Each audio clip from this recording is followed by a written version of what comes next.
To थिटाचा cos square theta minus sine square theta divided by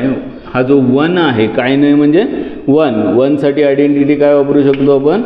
cos square theta plus sine square theta. आणि हे का वापरली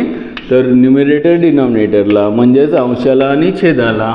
जर प्रत्येक टर्मला मी कॉस स्क्वेअरनी डिवाइड केला तर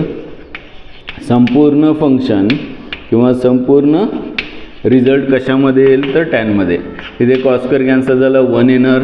sign square upon cos square म्हणजे tan square theta upon cos square cancel झालं 1 येईल plus sine square upon cos square म्हणजे टॅन स्क्वेअर थिटा म्हणजेच कॉस 2 थिटाचा